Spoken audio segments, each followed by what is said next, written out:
Assalamualaikum warahmatullahi wabarakatuh.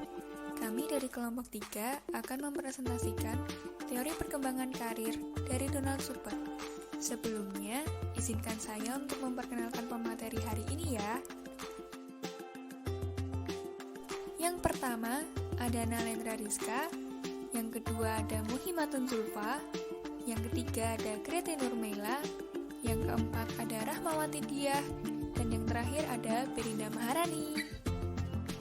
Donald Super lahir pada tanggal 10 Juli 1910 di Hawaii, Amerika.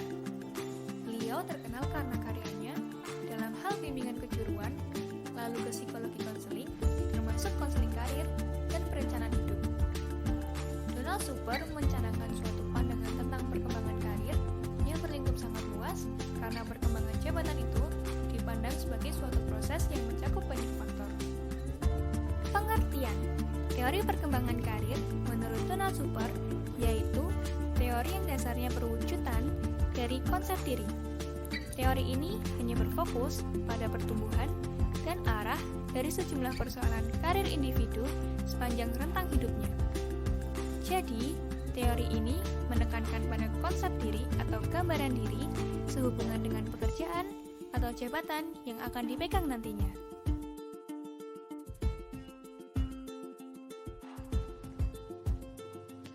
Donald Super mencanangkan suatu pandangan tentang perkembangan karir yang berlingkup sangat luas, karena perkembangan karir itu dipandang sebagai suatu proses yang mencakup banyak faktor. Faktor tersebut untuk sebagian terdapat pada individu sendiri, dan untuk sebagian terdapat pada lingkungan hidupnya yang semuanya berinteraksi satu sama lain dan bersama-sama membentuk proses perkembangan karir seseorang. Pilihan jabatan merupakan suatu perpaduan dari aneka faktor pada individu sendiri seperti kebutuhan, sifat-sifat kepribadian, serta kemampuan intelektual. Dan pada faktor eksternal ada taraf kehidupan sosial ekonomi keluarga, variasi tuntutan lingkungan kebudayaan, dan kesempatan atau kelonggaran yang muncul. Titik berat dari hal-hal tersebut terletak pada faktor-faktor pada individu sendiri. Kenapa titik berat ada pada faktor individu? Karena setiap orang memiliki perbedaan individual dalam kemampuan, kepribadian, kebutuhan, nilai, minat, sifat, dan konsep diri. Berbagai karakteristik pribadi sangat bervariasi dalam setiap individu di antara individu lainnya. Setiap individu juga mempunyai kelebihan dan kekurangannya masing-masing. Berdasarkan karakteristik tersebut, setiap individu masing-masing memiliki kecakapan untuk sejumlah pekerjaan.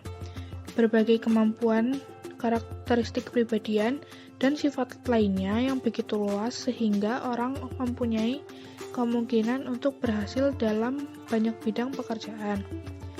Untuk orang tanpa gangguan fisik atau emosional yang serius, terbentang luas kemungkinan untuk berhasil dalam berbagai jenis pekerjaan. Nah, walaupun titik berat faktor ini terdapat pada diri individu masing-masing, kita tidak bisa meninggalkan faktor lainnya, yaitu faktor eksternal, yang mana pola karir seseorang ditentukan oleh tingkat sosial ekonomi orang tua, kemampuan mental, pendidikan, keterampilan, karakteristik kepribadian, seperti kebutuhan, nilai, kepentingan, sifat, dan konsep diri, serta kesempatan karir yang terbuka bagi dirinya.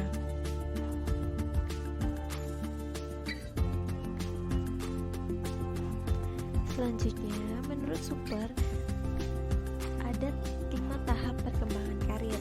Tahap pertama adalah tahap pertumbuhan atau growth, dimulai dari usia 0 hingga 14 tahun. Nah, pada tahap ini individu mulai membentuk sikap dan mekanisme tingkah laku yang kemudian akan menjadi penting dalam konsep dirinya. Konsep diri tersebut berkembang melalui proses identifikasi terhadap sosok kunci di lingkungan keluarga, sekolah maupun lingkungan bermainnya. Tahap pertumbuhan sendiri merupakan tahap di mana mengembangkan berbagai potensi, sikap-sikap, minat-minat, dan kebutuhan-kebutuhan yang dipadukan dalam struktur konsep diri. Nah, tahap pertumbuhan itu sendiri terdiri dari 3 subtahap. Yang pertama ada tahap fantasi, yaitu terjadi pada usia 4 hingga 10 tahun yang ditandai dengan dominannya aspek kebutuhan akan rasa keingintahuan. Selanjutnya, subtahap yang kedua adalah minat yang terjadi sekitar pada usia 11 hingga 12 tahun. Ditandai dengan tumbuhnya rasa senang sebagai determinan utama dari aspirasi dan aktivitas. Selanjutnya, subtahap yang ketiga adalah kapasitas, yaitu terjadi pada usia 13 hingga 14 tahun yang ditandai dengan pertimbangan bertambahnya bobot kemampuan, persyaratan dan latihan karir. Selanjutnya ada tahap eksplorasi, yaitu terjadi sekitar pada usia 15 hingga 24 tahun, yakni ketika individu memikirkan berbagai alternatif karir tetapi belum mengambil keputusan yang mengikat. Pada tahap ini, individu mulai melakukan penelaahan diri, mencoba berbagai peranan, serta melakukan penjelajahan pekerjaan atau jabatan baik di sekolah, waktu senggang ataupun melalui sistem magang. Pada tahap ini ada 3 subtahap, yaitu yang pertama tahap tentatif yang terjadi pada usia 15 hingga 17 tahun. Ditandai dengan mulai dipertimbangkannya aspek-aspek kebutuhan, minat, kapasitas, nilai-nilai, dan kesempatan secara menyeluruh. Pilihan pada masa tentatif ini mulai diusahakan untuk keluar dari fantasi, baik melalui diskusi, bekerja, maupun aktivitas lainnya. Selanjutnya, ada subtahap transisi yang terjadi sekitar pada usia 18 hingga 21 tahun yang ditandai dengan menonjolnya pertimbangan yang lebih realistis untuk memasuki dunia kerja atau latihan profesional serta berusaha mengimplementasikan konsep diri. Selanjutnya, ada subtahap mencoba atau trial. Nah, ini terjadi sekitar pada usia 22 atau 20 hingga 24 tahun. Pada tahap ini ditandai dengan mulai ditemukannya lahan atau lapangan pekerjaan yang potensial. Selanjutnya ada tahap pemantapan atau establishment, yaitu dari usia 25 hingga 44 tahun. Pada tahap ini itu dicirikan dengan usaha-usaha memantapkan diri melalui pengalaman-pengalaman selama menjalani karir tertentu. Pada tahap ini pula individu itu sudah memiliki bidang yang cocok serta berusaha memantapkan kedudukannya secara permanen dalam suatu bidang. Pada awalnya mungkin sedikit mencoba-coba ya, dengan konsekuensi adanya pergantian bidang garapan. Namun tahap ini biasanya dimulai tanpa adanya istilah coba-coba, terutama pada suatu profesi. Tahap pemantapan sendiri terdiri dari 2 subtahap. Yang pertama adalah subtahap mencoba dengan komitmen yang bersifat stabil. Ini terjadi pada usia sekitar 25 hingga 30 tahun. Pada tahap ini ditandai dengan berbagai dugaan tentang kurang memuaskannya lapangan pekerjaan tertentu. Pada tahap ini kemungkinan perubahan terjadi 1 atau 2 bidang pekerjaan dan biasanya diakhiri dengan ditemukannya satu pekerjaan yang mantap. Selanjutnya, subtahap yang kedua adalah lanjutan yang terjadi pada usia 31 hingga 44 tahun. Pada tahap ini dicirikan dengan semakin jelasnya pola karir serta usaha-usaha yang mengarah pada pemantapan dan pengamanan posisi dalam bidang tersebut. bagi kebanyakan orang, tahap ini merupakan tahap-tahap kreatif. Tahap yang keempat selanjutnya adalah tahap pemeliharaan. Tahap ini terjadi pada rentang usia 45 sampai dengan 50 tahun, di mana individu akan menetapkan pilihannya dalam suatu karir pilihannya dan memelihara karirnya tersebut. Tugas dalam perkembangan tahap ini adalah mempertahankan yang sudah diraih. Lalu yang kedua adalah meningkatkan kemampuan dan pengetahuan, dan yang ketiga adalah melakukan inovasi dengan melakukan tugas secara berbeda maupun menggali tantangan baru. Nah, yang terakhir adalah tahap yang kelima, yaitu tahap penurunan. Pada tahap ini terjadi pada usia 65 tahun ke atas, yakni ketika individu memasuki masa pensiun dan harus menemukan pola hidup baru sesudah melepaskan jabatannya. Peranan baru pun mulai hadir dan dikembangkan secara terus-menerus. Tahap kemunduran terdiri atas dua subtahap. Yang pertama adalah subtahap perlambatan, yaitu terjadi pada usia 65 hingga 70 tahun, yang ditandai dengan kelelahan sebagai pekerja, langkah kerja yang berkurang, pelaksanaan tugas kerja yang tidak penuh, serta mulai berkurangnya kapasitas kerja. Hampir kebanyakan individu menemukan pekerjaan paruh waktu untuk menggantikan pekerjaan utamanya. Selanjutnya yaitu subtahap pengunduran diri, yaitu terjadi pada usia 71 tahun ke atas, yang ditandai dengan menyerahkan atau mewariskan kekuasaan kepada generasi penerus. Secara umum, yang terjadi pada masa ini berakhir dengan beberapa kemungkinan. Beberapa orang mampu menerimanya dengan hidup menyenangkan, namun beberapa orang lainnya juga berakhir dengan kekecewaan dan kesulitan. Kemudian sisanya berakhir dengan kematian. Nah, itulah 5 tahap perkembangan karir menurut Super. Selanjutnya ada tahap vokasional dari Super. Sini saya akan menjelaskan tahap vokasional menurut Super dalam OSIPO. Yang pertama ada kristalisasi. Pada tahap ini biasa terjadi pada usia 14 sampai 18 tahun.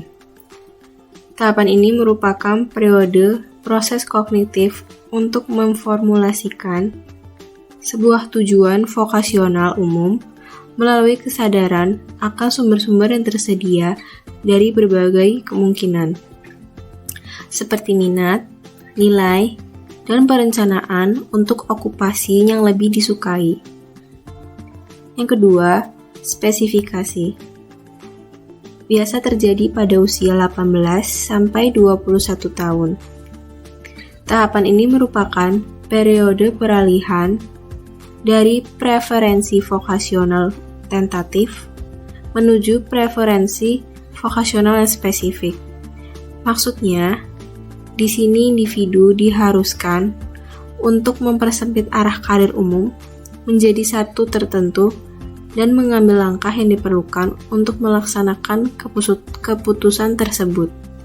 Seperti saat kita berada di kelas 12 dan ingin melanjutkan perguruan tinggi, kita akan mulai merencanakan preferensi vokasional yang lebih spesifik.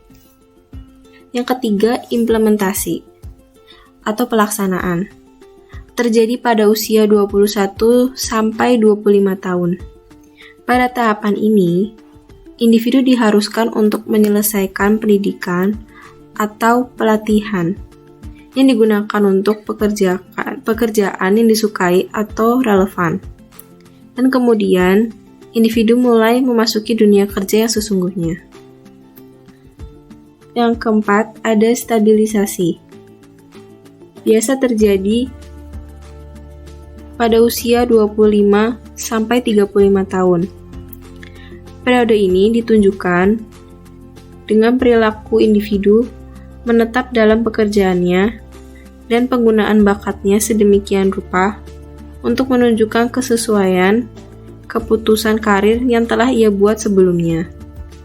Dan meskipun individu mengalami perubahan posisi atau jabatan, ia tidak melakukan perubahan pekerjaannya.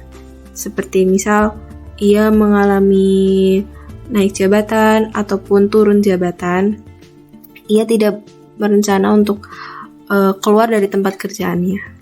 Seperti itu.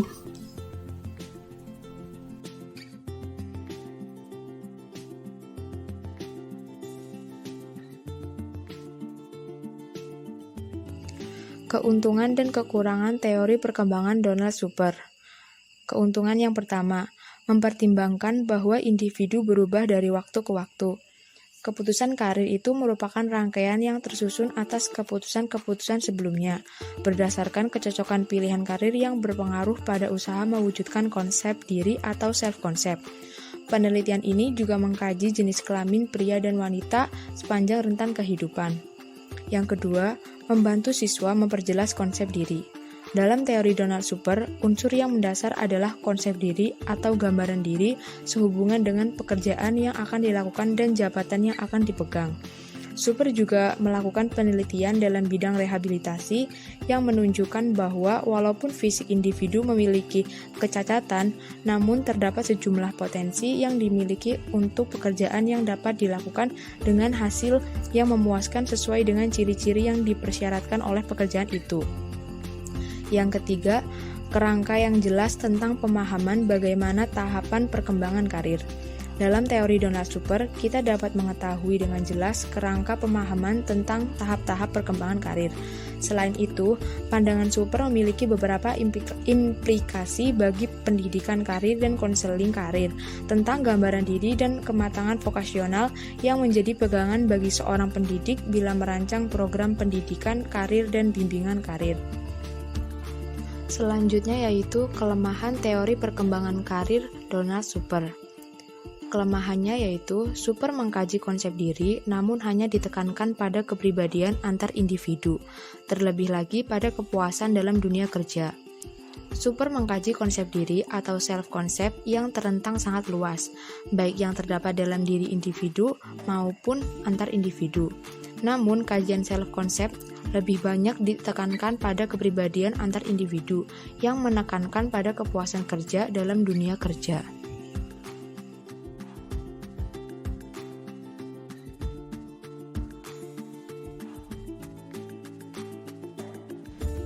Aplikasi teori. Yang pertama, sebagai kerangka kerja untuk program pengembangan karir siswa. Bimbingan karir merupakan salah satu layanan bimbingan yang berusaha memberikan bantuan kepada peserta didik untuk memecahkan masalah penyesuaian diri dan pemecahan masalah karir yang dihadapi. Dalam program bimbingan dan konseling komprehensif, bimbingan karir terdapat dalam perencanaan individual, yaitu layanan yang diberikan konselor untuk membantu peserta didik dalam mempersiapkan diri memasuki masyarakat yang lebih kompleks. Selanjutnya, ada sebagai dasar untuk konseling karir. Tujuan dari konseling karir adalah pengembangan kematangan karir yang dapat dipecah menjadi beberapa komponen lagi, yaitu yang pertama perencanaan karir, yang kedua eksplorasi karir, yang ketiga pengambilan keputusan, yang keempat informasi dunia kerja, yang kelima pengetahuan tentang pekerjaan yang disukai, dan yang terakhir adalah orientasi karir.